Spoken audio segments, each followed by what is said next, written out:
Hello, everyone, and welcome to Create Your Life, this video series going beyond mediocre to infinite possibility.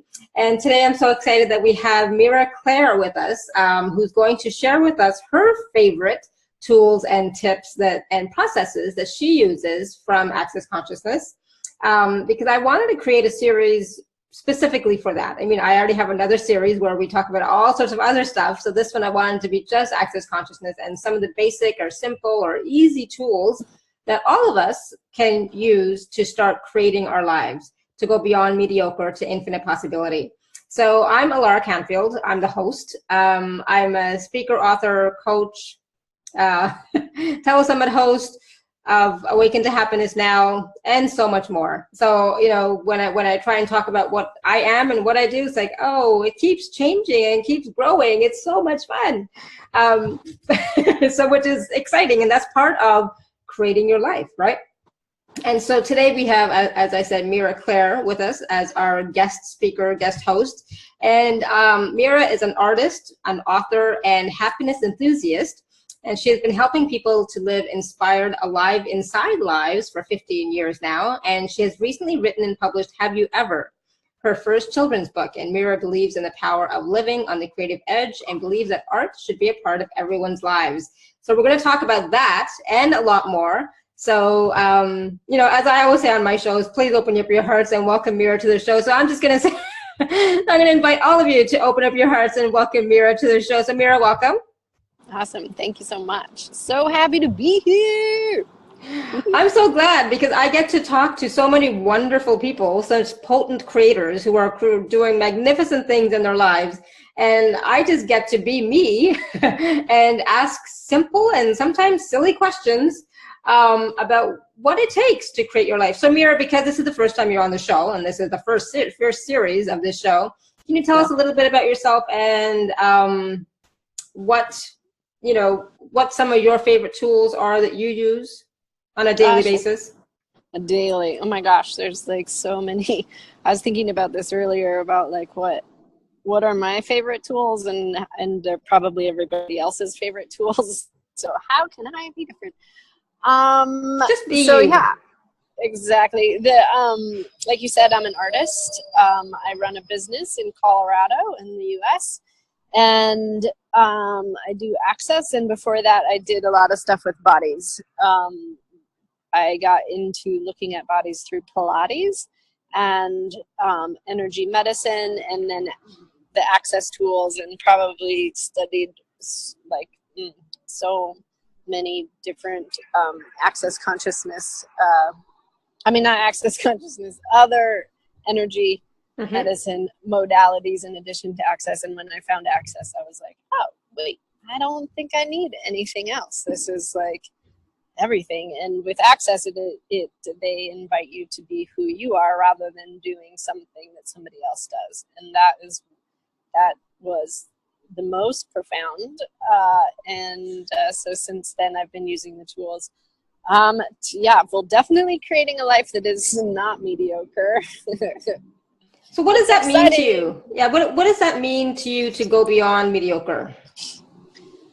Well, that's a great question because I think like for me, I would say like mundane, like you have your mundane life, which is like the sort of like the day, the same thing in and out, working, the rat race kind of things. So mundane, mediocre, status quo, all these sorts of so it's not, to me, like if you just look from the outside, I do all these things. I get my kids ready for school. I take them to school. I'm a mom. The business that I run is a house cleaning business. So I do a lot of things that just look, average. It's not like I'm a lottery winner and have driving a Ferrari and going to like, I don't know, Paris for lunch. Like, to me, that's not necessarily what it means to be living a not mediocre life. Life is life, and it is in that how you, like, your point of view creates your reality, and so all the things that I do I do because it's fun. They all are super easy. Life falls together. All these kinds of things, but from the outside, it just looks like normal or mundane. However, it's like anything but the energy of which I live my life makes life fun. Yeah. So a tool, like I just said, I kind of threw it out there, which is your point of view creates your reality. That is a brilliant tool. Like I said before, I run a house cleaning business. And so like I could be looking at like, oh yeah, I clean other people's toilets as it's like, this sucks. But it really doesn't. Like I really enjoy everything that I'm doing. My point of view is that life is super fun and it doesn't matter what I'm doing. It's like there's joy in everything. So that's my point of view. So everything is created with joy, that is fun. It's easy. Those are my points of view. It took me a while to get there. Yeah, no kidding. And when you're talking about house cleaning, I am not a house cleaner at all. So my husband, I made a list yesterday. It's like, okay, he says, okay, you have to do laundry and the dishes and put out the garbage. That's the three things. I'm like, okay, well, I'll try. So I wrote them down. So I did the dishes. I didn't get to the laundry. How's it going? I might get to laundry later, but it's okay, right? So, totally.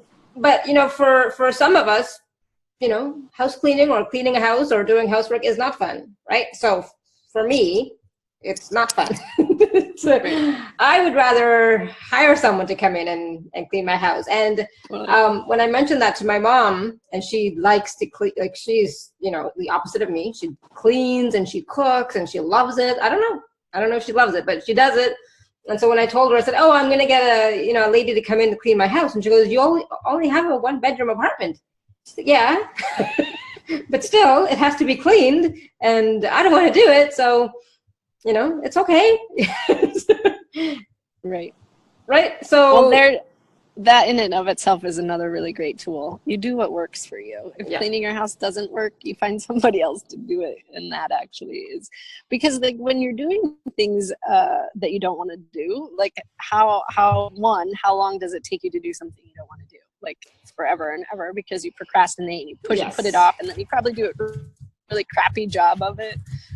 So yeah, when you're actually doing things that you want to do, it's like easy, it's fun, and it happens quickly. Like a lot of times I would say, like even with doing the dishes, even though you might look at them and be like, I have to do those, but they keep sitting there and they keep sitting there. Eventually, like at one moment, they might all of a sudden just get done, and you're like, oh, that was so easy. There is a right time for things, and when you're like willing to like be in that flow.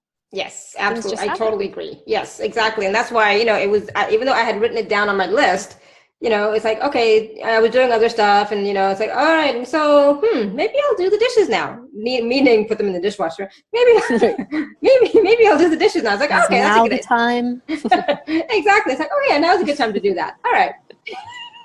It's just putting them in the dishwasher, but still. Exactly. So timing, right? And so being in the question of, is now the time to do this or that? And is it fun for me? Or, you mentioned about going to Paris for lunch, for example. Well, I just went to Spain for a few days for the moment, and that was fun for me. And it was so, it contributed so much because I was seeing my family who were there, and I got to, see and experience a beautiful sun and the beach, and it's like, oh my goodness, this is so lovely, I love it, and it wasn't that expensive, it doesn't really, I went because I was going to see my family, and so that was important for me, and it was fun. I had a great time, and they all had a great time, and they were glad I was there. So it was a win-win-win, right, for everyone. But it doesn't mean that I'm going to do that every weekend. It's when it's the right time, and checking in with yourself, like, oh, is this a good time to do this? Or is this a good time to do that? And would this be fun for me? And what will this create for my life? Sorry, I'm asking all the questions. Wait a second. You know stuff too? Right? And so these are the things that we can all ask, right? We can all ask, what will this create for me? And is this fun for me? Instead of, not asking anything and not doing it because you come to conclusion, right? Mm. So can you talk a little bit about that? Yeah. Sure. Well, yeah. Well, access is all about asking questions. Now, some people overuse this tool with questions, and I think for me, I was one of those people for a long time. Like everything, it was like, do I want to sit here? Am I going to sit in this chair? Am I going to eat? Which bite do I want? Like I am a little bit OCD in that way. That like everything I did became like a question.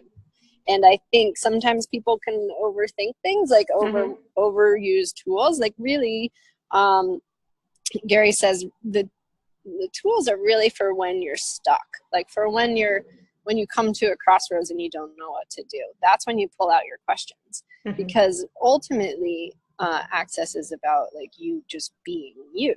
Yeah. Crazy. And it's not about like trying to figure out the right question or ask the right question to get the correct answer. And that I notice a lot of people will use questions in a way of looking for a right answer, and then that is still not in question, and it can get really like murky. Like, oh well, do I do this, or is now the right time? If you're not. Questions are more like balloons. Like you ask a question and then you let it float away. You don't like follow it and then try to figure out where is it going. And for me, asking a question, especially those questions that just float away or flow out of my mind, is when the universe can actually, bam, create it the quickest. Like those things that you go like, wait a second, this morning I was just asking for that and it came today. Like that's where you're like, oh my God, I was just asking for that. And you kind of have to remind yourself, oh yeah, I did. Didn't I just ask for lemonade? And then somebody just brought me a lemonade, like that sort of thing. But we think that we have to have the right answer. And that's where I think a lot of people get kind of hung up on it still, because man, this whole reality is about having the right answer. Yeah. I think so I was everything stuck in that brings up. Yes. I'm going to ask you guys, will you destroy and uncreate it? Yes. I'm the Godzillion. Good, bad, right, wrong, puck, putt, all nine shorts, boys and beyonds. Yeah. There is no right answer. There's no right answer. There is no right answer. There's no right answer. There is no right answer. Yeah, so can everybody say that 3 times? There is no right answer, because that's something else. There's no right answer. There's no right answer. We could say that like 100,000 times, and yeah, there would still be energy on it, I think. Yeah. But I know I was stuck with that for a long time. But like, what question do I ask? And what is what is the right question, and how do I word it, and how do I say it? And then other times when I wasn't focused, because that's the mind, right? When I was just focused on being and just experiencing life, and then choosing from a place of, oh, this feels good, this feels fun, right? It feels for me, it was like good and fun. It feels expansive and feels good and fun. It's like, yeah, I'm gonna do this, not knowing exactly how things would turn out, but it's like, yeah, I like this. Let's do this. Let's see what happens. And so for me, it's always about, let's see what happens, in that sense of awe and wonder. Exactly. Yeah, and I think that's a great way to put it. That if it's not light and fun, that's when you pull out your tools. But it's like, and you can ask, like, for example, I'm here in San Francisco. I'll show you. I'm sitting in an alley way. Busy street down the way, but yeah, I'm here in San Francisco. Just did the COP with Brendan and Dane, and it's I'm sure that was amazing. They're always great. Any access class is always going to be amazing. But looking at like, which one do I want to go to? That's places to like ask questions, like, oh, which COP, because there's one coming up closer to me in Denver, or like, it's just like, which one will be like fun, or I look at it like, which one is the most sparkly, which one has the most lightness to it, and I pick that one. Usually there's a feeling in my body, like an actual feeling, like my body will relax or get tingly, or the space behind my back will start to kind of lighten up and move, and that's where I pay attention. I'm like, oh, my body knows something about that one. Or, oh, my body just relaxed when I think about going to that I think the body is a great tool. Oh, I agree. And I don't think we ask the body enough questions, or we don't bring the body into conversation, enough, for sure. Right. Yeah. Well, it's subtle. It is like the breeze, the body giving you information. It is that like that soft whisper that we have shut off a lot. Definitely shut off the listening to how the body speaks. But yeah, that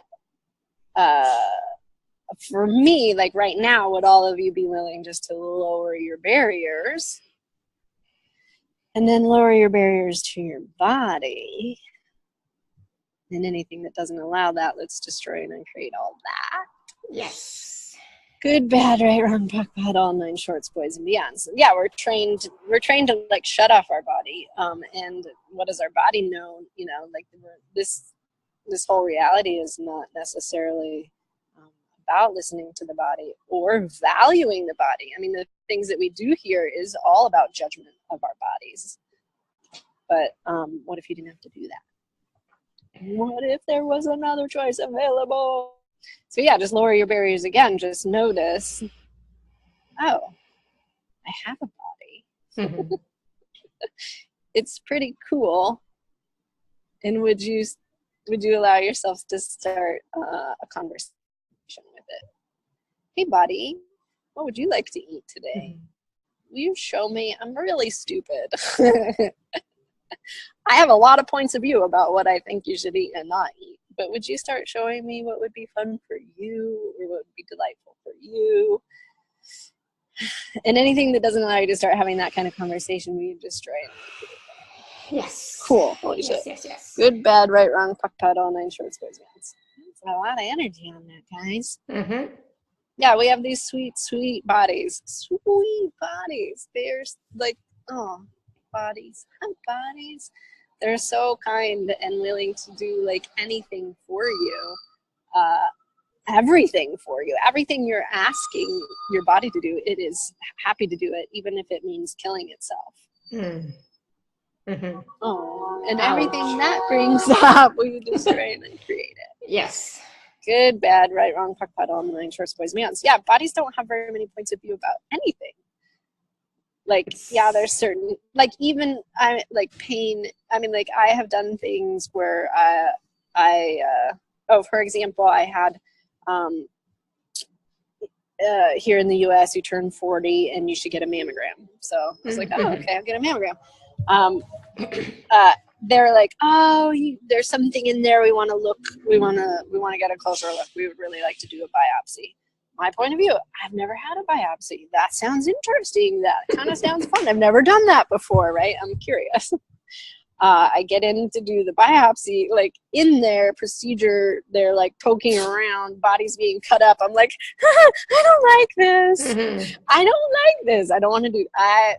See, the body was like, sure, let's try that. And then it was like, yeah, I've had enough of this. I don't ever need to do that again. Like, that was interesting. And now let's do something different. But even if it, like pain and suffering, the body will still be like, okay, you want to try pain and suffering? Okay, let's do that. All right.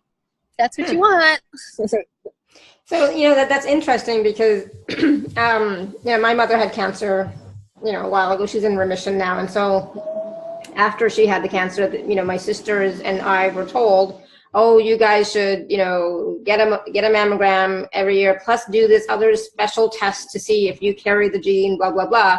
And I'm like, yeah, I know, I don't buy into that. So no, thanks. It's okay. But my older sister, she's like, I had to get a mammogram. I was crying all day and blah, blah, blah. It's like, oh.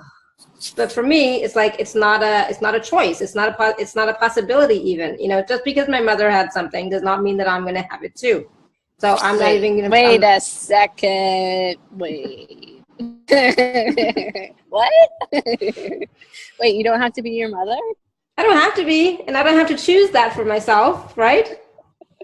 No, you have to. Do I really? And so it's hard for my sister because she doesn't get it, right? Right. Well, yeah. Yep. We don't have too many choices when it comes to genetics. is the point of view. That's the point of view of a lot of people, right? Yes, exactly. So everything that brings up for everybody, will you destroy and uncreate it? No, you don't have to be your mother, and you do have choice there. You actually do have choice. Would you be willing to allow yourself to choose something different? Yes. And anything that doesn't allow that, good, bad, right, wrong, puck, pud, all nine shorts, boys and girls. And so I was talking before you came on, I was talking about, I'm getting hot flashes. So either it's hot flashes or menopause, or it's something else, or it's these lights. It's like, what is it? And so I've been returning to sender. I've been saying, who does this belong to? Return to sender for every time I get a hot flash, right? Mm-hmm. Hasn't worked yet, so that just is me.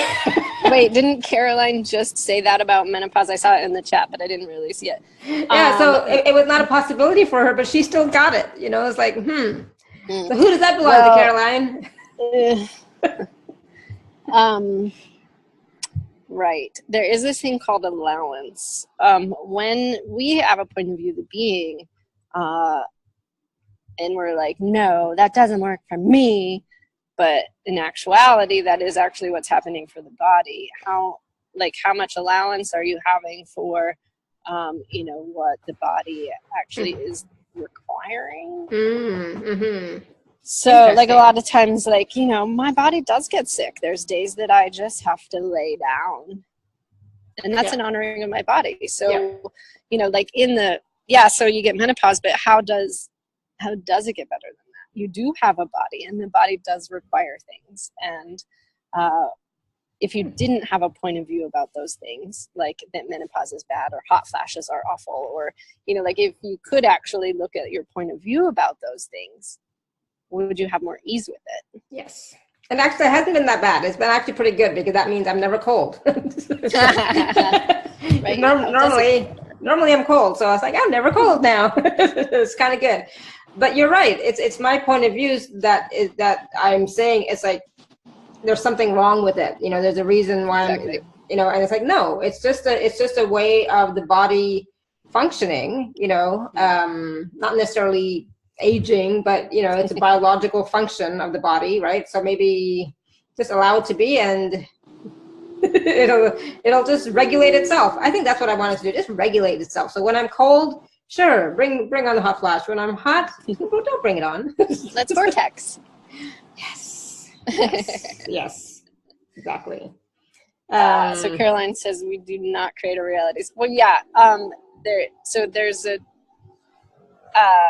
There's a little bit of both in there, right? But if you're looking at you creating your reality from a fixed point of view, like I shouldn't have to be experiencing this, that's not really creating your reality. Where it's like saying, like, I want everybody, why isn't everybody happy on this planet? Mm-hmm. You actually have to look at what is. Interesting. Yeah, and thank you for that, Caroline. It's true, right? It's like, what does creating our realities actually mean? And it's going to be different for each of us, right? But what does that mean for us? So what does that mean for you? While she's responding, it's like saying, like, why do I have to pee all the time? I don't understand it. This body, it always wants to pee. Mm-hmm. I mean, like, come on. Yeah. You're going to intake water.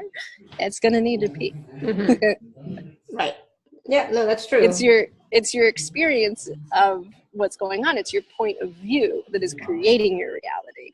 So yes, you are creating your reality. If you don't want hot flashes and you're angry and upset, well, first of all, I would even say, like, whose point of view is it that you shouldn't have to experience menopause? Mm-hmm. And then whose point of view is it that you're even upset that, like, that this weird change is happening? What if it was actually interesting and curious and delightful? And how much more ease and fun could you actually have with it? And what if that was your point of view? Mm-hmm. Interesting. I like that. Yeah. It's like letting go of the fixed points of view and just being with the flow, right? Being in allowance of whatever is happening and watching it with wonder. It's like, I wonder what today is going to be like. Yeah. Right. So I think, with that, with the thing about menopause and creating your reality, well, what exactly is your reality? My reality is ease. Yeah. My reality is joy. That is my reality. Now, if I'm going to get detailed and be like, but I'm not driving a Maserati, what the fuck? Why am I not driving a Maserati yet? Mm-hmm. That's not ease and joy. That's getting like to the details of it. Ease and joy is like, oh, I can have ease and joy in anything, whether I'm driving a Maserati or a VW Bug. I will be having ease and joy in that. Now, when you have more allowance, when you can actually look at, well, what is your reality, and get a bigger picture, not that specific, like, well, so what I want to ask you, Caroline, is that what it was? The chat goes by so fast, I can't, my brain didn't look that closely. Yeah. Well, what truly is your reality, and what are you actually frustrated with? Yeah. And so, and that's, for me, it's about the overall big picture, right? So for you, you said you want ease, right? I want ease. Well, I'm going to pause right there. It's not that I want. Yeah. Thank you. I do not. I don't want for nothing. Yeah. I create it. I have it and I choose it. And that's all that shows up for me. Yeah. And that's what, life happens. I'm trying to put those into the right framework, but it's like, if you were creating your reality, what would you be experiencing, right? Mm-hmm. So yeah, but it's a bigger picture in there. So everywhere where like you think creating your reality is like the fine details of things where you guys destroy and then create all of that. Like, well, if I'm creating my reality, why don't I have millions of dollars in my bank account? Right. So everything that is what you guys destroy and then create all of that. Yes. Times a godzillion. Good, bad, right, wrong, puck, pud, all nine shorts, boys and beyonds. Yeah, it's actually, it's a lot easier when you're willing to be a lot more space. So right now, everybody on this call, will you allow yourself to be way more space? So, like Julia did those energy polls. I don't know if you guys were on, and if any of you were on the first call with Julia, like just become aware of the space around you. And expand it out, become aware of the earth and become aware of the city that you're in or the town, or become aware of the trees, become aware of the grass, become aware of the moon and the sun and all the planets and the space between all the space. Become aware of the oceans, become aware of all the suns in the whole universe. Just allow yourself to be way more space. You will, when you're so here's a great tool. If it's heavy, like if you're heavy about anything, there's something in there that you're not being space with. Right? And so, being space, practice just that exercise of being space or allowing yourself to be more space creates the space for that ease, that joy to show up more for you. Yeah, no, that's great. And that's one of the tools I use regularly every day as well. Just, expanding out as much as, as big as the universe. And then in that space, when you're that space, those nitty gritty things just don't bother you as much anymore. It's like they just evaporate, right? And once you have that space, then you can actually be open to different possibilities and different impressions or different perspectives or, I'm thinking logical mental words, but different way of being when you're actually being space. Yeah, well, when you're space, the universe, there's more space for the magic of the universe to actually move the molecules to create everything that you're asking for, to actually create your reality.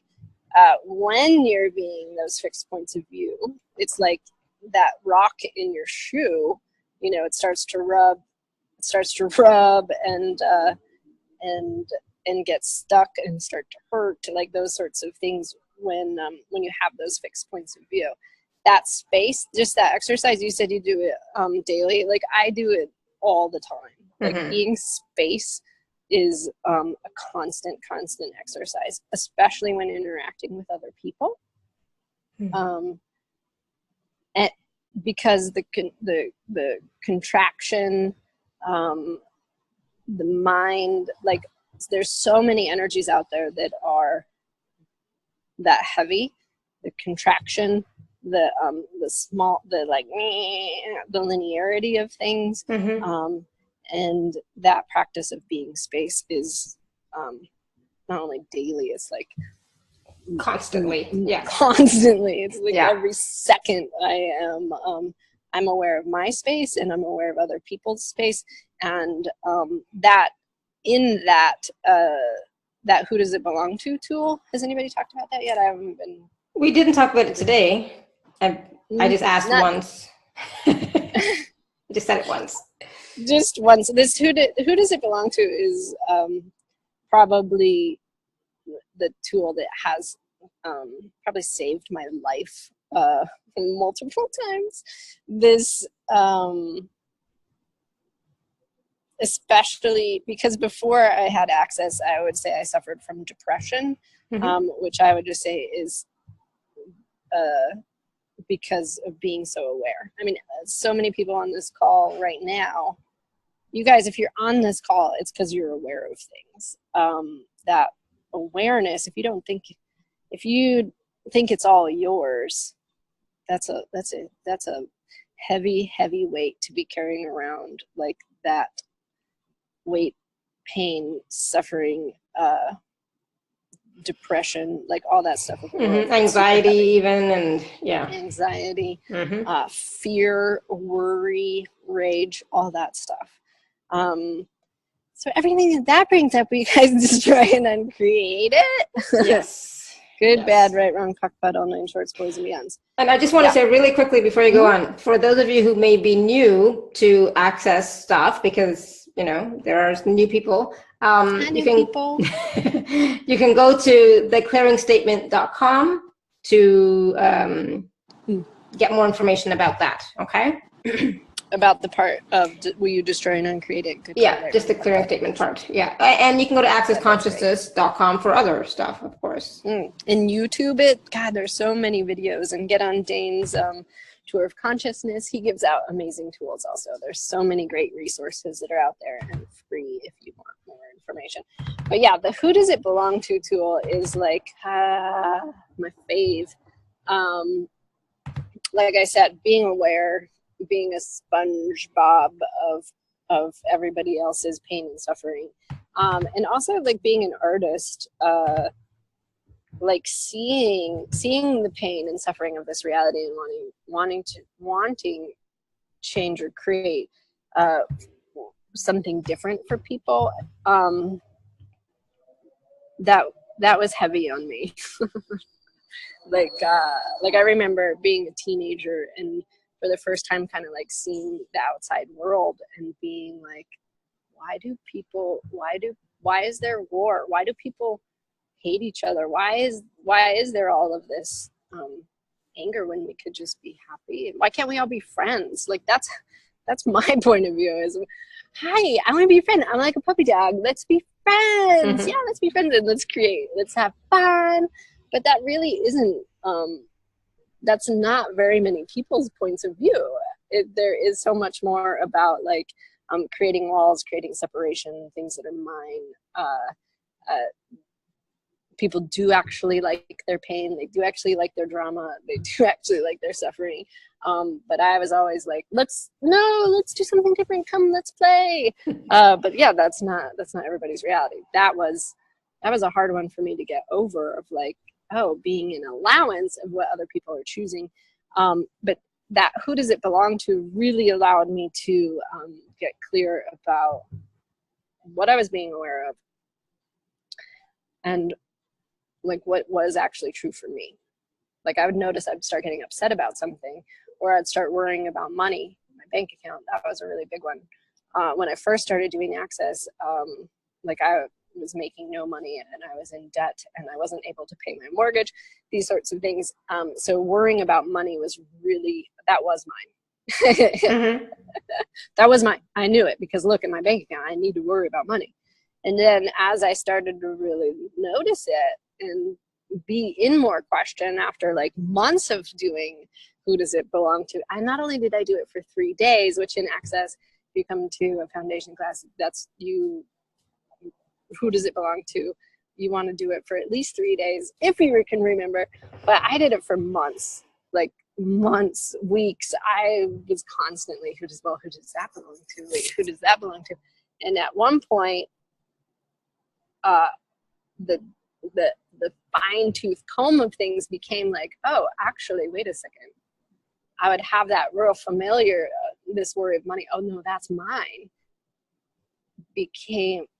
Then there was space for it to actually be a question of like, wait, who does that actually belong to? Mm-hmm. And then I realized, oh, that's my mom's reality. That's how she creates. That's how she would create her reality around money.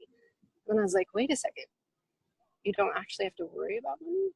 And I was like, whoa. And it opened up so much for me that like, oh, this whole thing, that I thought how you're supposed to do wasn't mine. And when I was able to actually see where it came from, or that it wasn't mine, and ask that question, I had so much more space with it. And anytime I noticed that worry of money come up, which that pattern, do these patterns about anything, would come up, I'd be like, oh, wait, what do I need to do here? Do I need to check my bank account? What am I being aware of right now, actually? And then I was able to use that, like, oh, my rent check is going to be deposited. I want to make sure that there's money in the bank account. Then I would actually be able to use it rather than that looping system of just like, oh God, money, what am I going to do? How am I going to make, what's this, it's just worry. It's nothing else than that. It was just worry about money. It wasn't being creative. Then after I noticed that, like, oh, then I could actually take action and do it. Now I don't worry about money at all. I might not have it.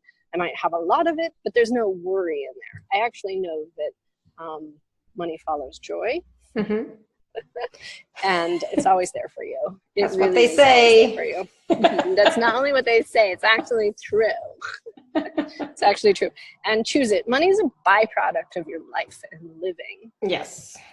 But a lot of people think that we have to have money first to be living, or we have to have money first and then make the choices. That's not really true. No, and sometimes it's about make the choice first and then... Not only sometimes, it is always like that. Make the choice first. It doesn't matter if you have the money.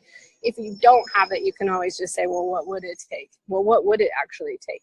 Maybe right now I can't afford that Maserati, but what would it take to? Mm-hmm. And then you might even come to the realization or awareness that you don't really want a Maserati. I don't really want a Maserati. Right? And so how many times has that happened?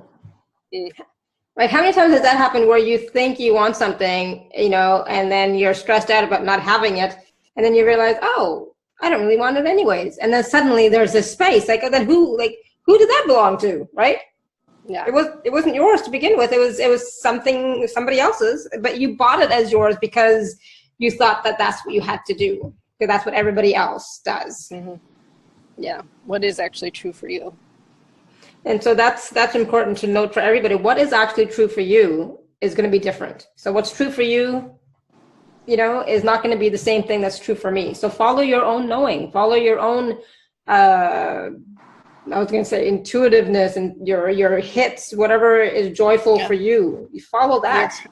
Yeah, what makes you feel alive? What makes you feel alive and what makes me feel alive are going to be different things. And just like, for a long time when I first started doing Access, I tried making what was right for Gary and Dane, what was right for me. And it took me a long time to realize, actually, that stuff is not valuable.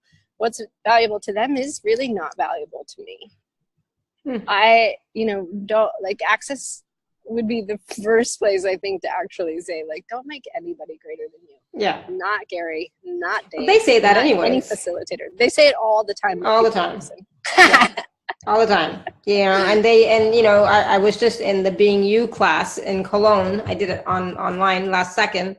Mm-hmm. But even he said, don't take my point of view. Mm-mm.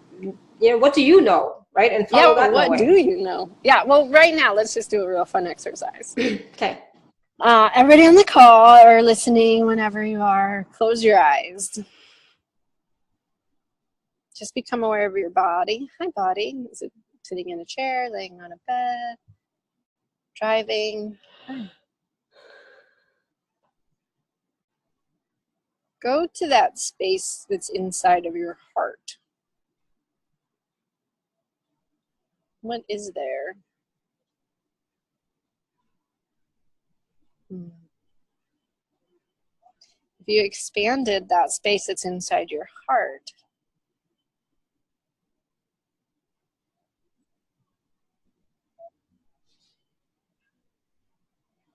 what kind of life would you be living? Would you live on a farm? Would you live in a castle? Would you live under the water? Would you live on the moon?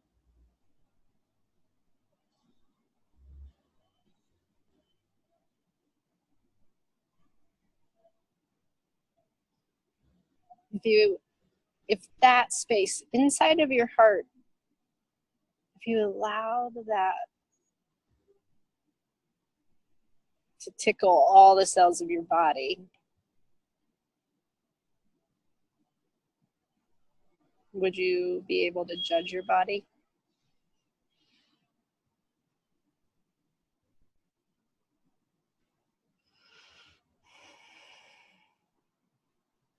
Let that space that's inside of your heart like fill your mind.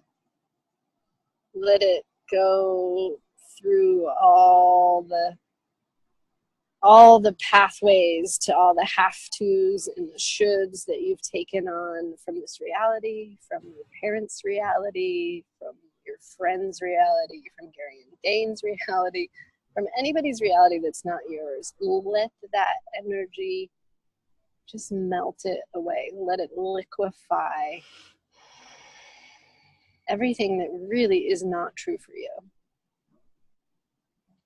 Whether it's about relationships, whether it's about your body, what kind of lifestyle you should be living or not living, what you have for breakfast or not, what kind of sugar you might like, if it's organic or not organic, all that stuff. Just let that energy liquefy everything that is coming at you or coming out of you that just really is not true for you.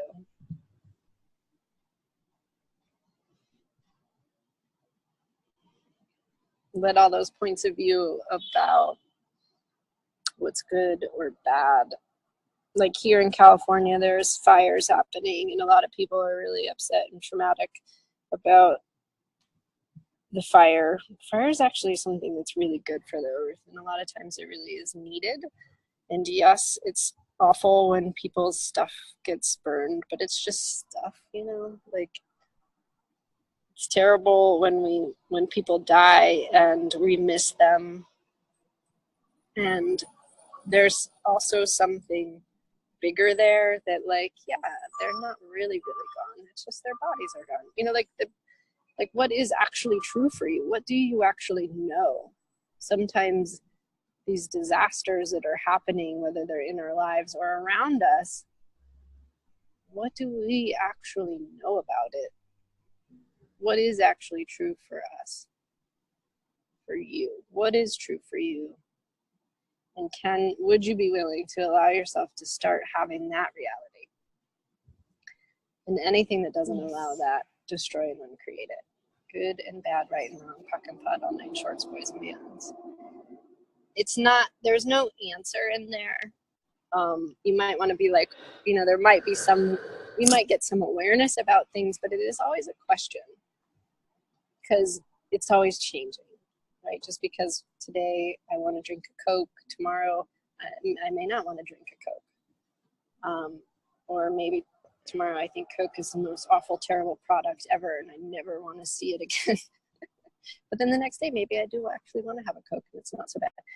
Things like earlier we were talking about the conclusions. We so want to conclude this reality so much because we want to have the right answer. There is no right answer and there are no conclusions. It is really literally just a choice. And what that choice is stems from, it bubbles out of that energy under your heart. Mm-hmm. What is true for you? That's it. Yeah, I love that. Thank you. If there was anything that I could impart or invite you guys to choose, is choosing more of that. even if it means, you know, doing something I don't want you to do, even if it means like people are going to hate you, or because that's just what you think.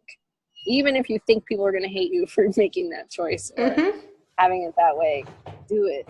I challenge you. I invite you. I encourage you to start exploring that. What is really true for you? Absolutely. And that's what I did. And yes, you know, I did everything against my family's, you know, rules and values and just, you know, all that stuff. And it's like, yeah, I'm going to do what's right for me. And so I lost them for a while, not long, maybe a couple of months. But and then since then, they're used to it now. It's like, oh yeah, she's going to do whatever she wants. Yep. Do what's right for me. Yeah, my family knows that about me too. Oh, Mira, she'll get here she'll get here at the right time. Exactly. It'll be. Oh, okay. She might not come. I don't know. Yeah, right. And it's like, yeah. So, you know, but because I started choosing for myself, my whole life is completely transformed and changed. I mean, I've never been happier. I've never had so much more ease in my life, you know, and I'm traveling more and living here in Europe with the love of my life. You know, it's like, how did I get so lucky? You know, wait a second. Yeah, I chose that. I created that, right? And so anybody can do that. No, they can't. Once you get out of trying to control it, right? So I Caroline, I know you're probably gone, so maybe you'll listen to this later, but love you. I know you're having a hard time, but love you anyways. So go back and listen to this and you might get more nuggets for you. Oh my gosh, we have said so much in this little bit of time. Yeah, you could, yeah. Yeah, so go back and definitely listen to it. But there's a lot here. I wanted to talk a little bit about, so on the gifts page, so Mira is offering or gifting everyone who would like to receive that, a 20-minute free session. So that is on the gift page. And then the special offer that Mira has for us today is a personal one-on-one session. How long, Mira? I didn't even ask that.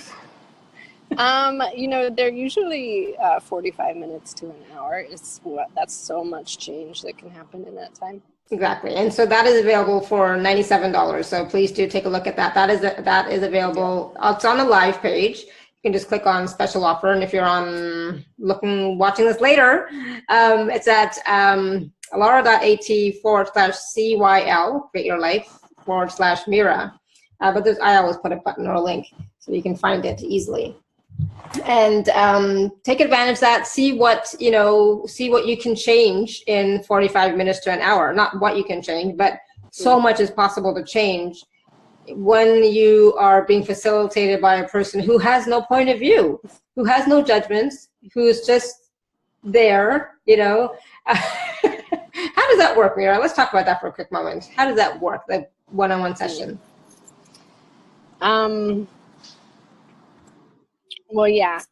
So I've been, like I said, doing energy medicine and looking at bodies and doing access for altogether, like, how old is my daughter? She's 16. So like 18 years now. And so for me, when I look at the energy of what people are talking about, like they want to create something.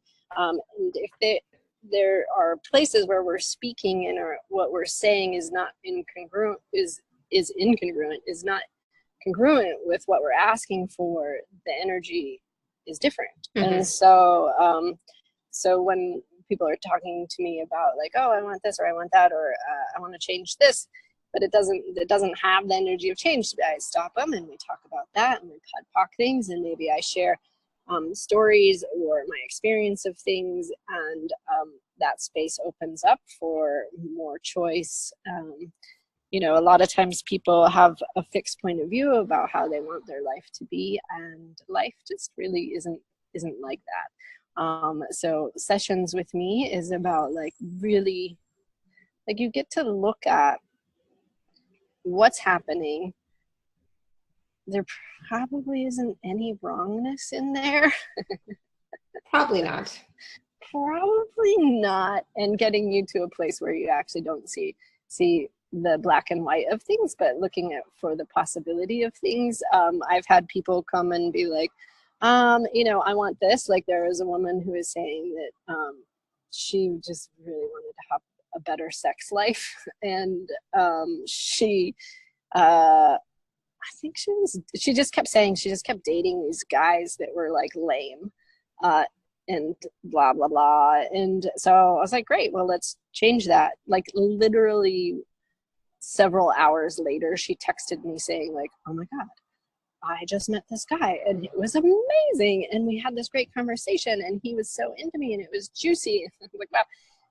Like 2 days after that, she was like, thank you so much, I've been having the best sex I've ever had in my entire life. So when you're willing to create change and ask for something and clear the things that are in front of or limiting that ask, like stuff will show up for you. How does it get any better than that?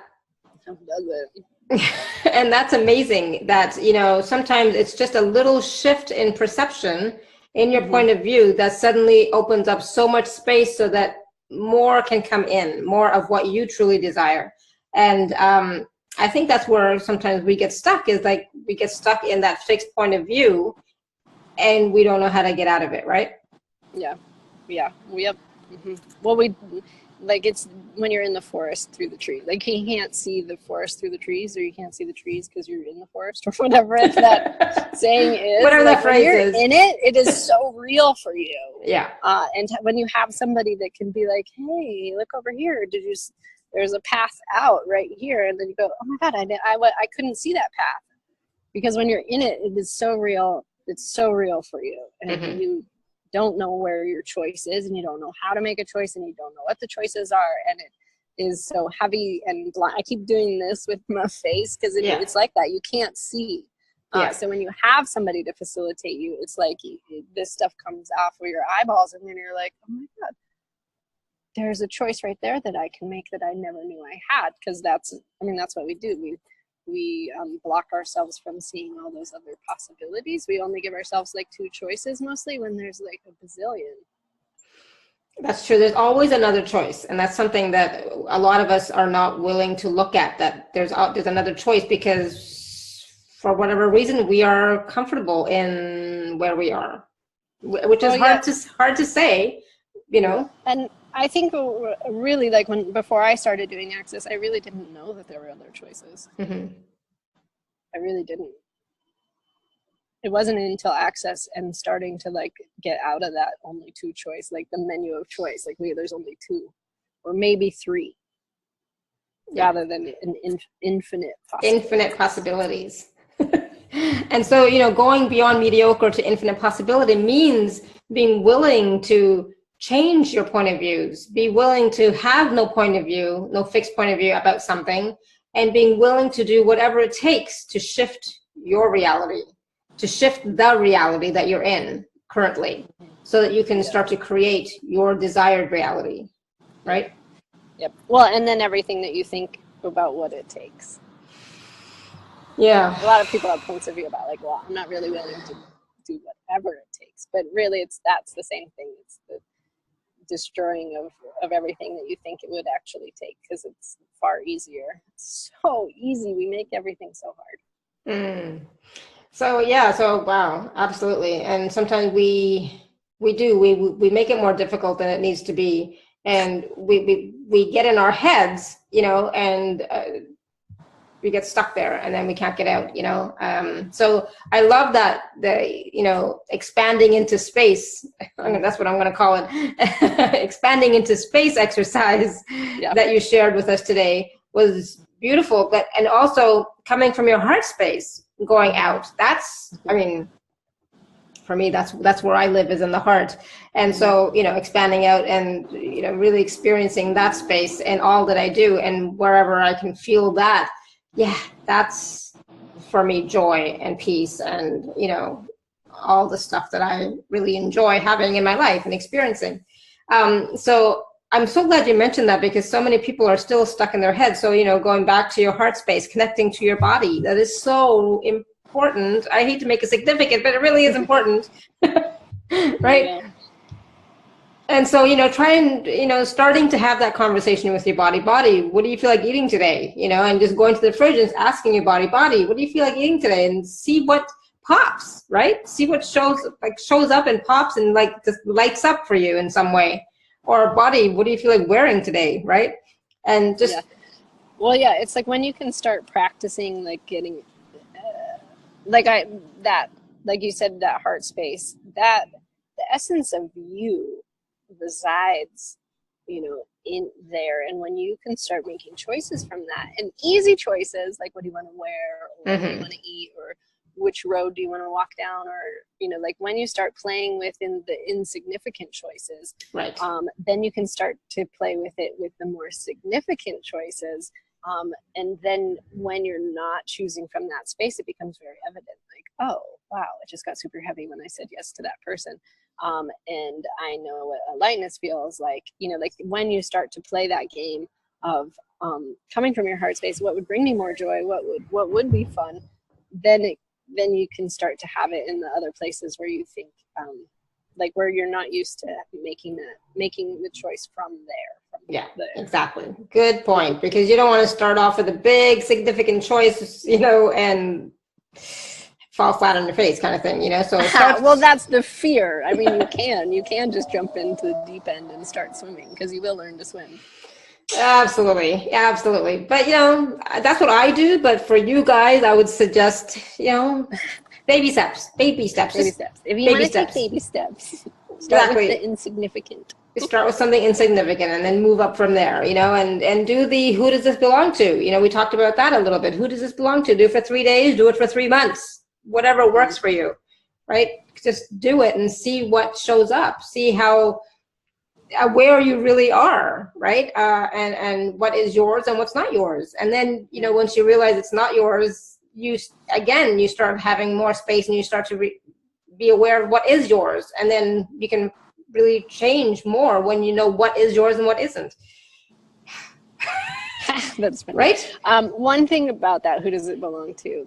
I mean, literally, that's just a way of you becoming aware of an energy that's present. It's not necessarily about finding out the answer of who does it belong to. It just becomes like, wait, is this true for me? Mm-hmm. Wait, is this really how I feel about this thing? Wait, is this body pain really my body pain? Are you in pain? Are you tired? So it's not necessarily that you're looking for an answer. I just wanted to point that out when using who does it belong to. It's not that then you go look for an answer. It's really just giving yourself space to look at what's in front of you. Absolutely. Yes. Thank you for that clarification. Absolutely. I don't want to confuse anybody. So does anybody have any really quick question before we go? I mean, it's so funny how when we're talking on these calls, time just goes by so quickly, and it's like I don't get a chance to really ask, do you guys have a question, until I get to the end. It's like, oh, do you guys have a question? But I said you guys could ask at any time. So if not this time, you can always ask a question next time too. So any last words of wisdom, Mira, before we go? Oh my gosh, so many words of wisdom, but really, like, if you guys could get anything out of this, that really allow yourself, just start playing with it. I take myself on what I would call like heart journeys or heart adventures, where I just let my heart make the choice, and I'll get in my car and I'll drive, and I'll be like, are we going left or right? And I'll follow that energy in my heart. Are we going right or left? And then I'll just give myself like 3 hours of playing with that energy. And magic, oh my gosh, magic shows up. So that is so cool. You guys to play my fun game. Because then you'll start to really feel what magic is for you, and then you can, like, because that is being, when you're just allowing yourself to be in that energy, then you'll be making choices from that energy, and then you'll really know when you're not making choices from that energy. Yeah, absolutely. Good. Yeah, I love that. Thank you so much. And yeah, that's a fun exercise, again, to just get to know what is right for you, and basically when you're functioning from your heart space, or functioning from being you as opposed to being in your head, really. And following the energy, right? Some of you may not know what that looks like and is, right? Following the energy. So that's a fun fun type of game to play on a Sunday afternoon. Totally. All right, everyone. So thank you so much. Go back and go to the gift page and check out Mira's gift for you, and also go to her special offer page, alora.at/CYL/Mira, and take advantage of her special offer so that you can get some clarity and maybe create some change in your life if you're ready to step into really creating your life the way that you desire, to go beyond mediocrity to infinite possibility. All right, everyone. So thank you so much for being here on the call, and we look forward to seeing you next time. So until next time, continue to live your life filled with joy, peace, love, abundance, and happiness. Sending you all much love and blessings. Thank you so much, Mira. This was so much fun. Thank you. You are so welcome. Thanks for having me. And I look forward to playing with you guys in the future. Absolutely. Let's play. Bye for now, everyone. Bye.